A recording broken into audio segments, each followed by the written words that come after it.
படம் ஓடலை, உன்னை எடுத்த முறை செத்து போயிட்டான், சூசைட் பண்ணி செத்து போயிட்டான். பாதி பேர் சூசைட் பண்ண கண்டிஷன் இருக்கான். ஏஜிஎஸ் யார் சூசைட் பண்ணாங்க? யார் சூசைட் பண்ணாங்க? அப்படியே இருங்க, மூச்சு விடாம இருங்க.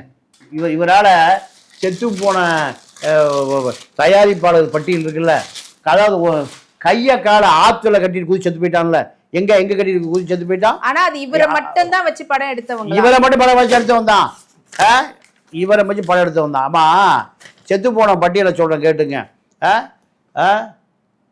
பைரவான்னு ஒரு படம் வந்துதா, அந்த படத்தினுடைய தயாரிப்பாளர் வெங்கட்ராம ரெட்டி, நாகிரெட்டி பையன் செத்தே போயிட்டார். எங்க இருங்க. வேலாயுதம் படம் எடுத்தார் ஆஸ்கர் ரவிச்சந்திரன், என்ன ஆனாருன்னு தெரியல. அதே போல நண்பன் படம் எடுத்தாரு யாரு, ரவி பிரசாத். கோதாவரி ஆத்துல, நான் சொல்றது தவறுதான் இருந்தா நான் நேரடியாக சொல்றேன், புஷி ஆனந்த் விஜய்க்கு அந்த ஐயர் வெங்கட்ராமன் சொல்றேன், வழக்க போட்டு கோர்ட்டுக்கு இழு. கோதாவரி ஆத்துல கைய கால கட்டிட்டு புழைக்கவே கூடாதுடா. இந்த விஜய் பற்றி படம் எடுத்தவன் யார் செத்தா, ரவி பிரசாத் ஆத்துல விழுந்து செத்தார், விசாரிச்சுங்க. அதே போல அப்பச்சன் அழகிய தமிழ் மகன் இவன் என்ன ஆனாரு, அப்பச்சன் பப்பச்சன் ஆயிட்டார், ஆளையே காணா. யார, மம்முட்டி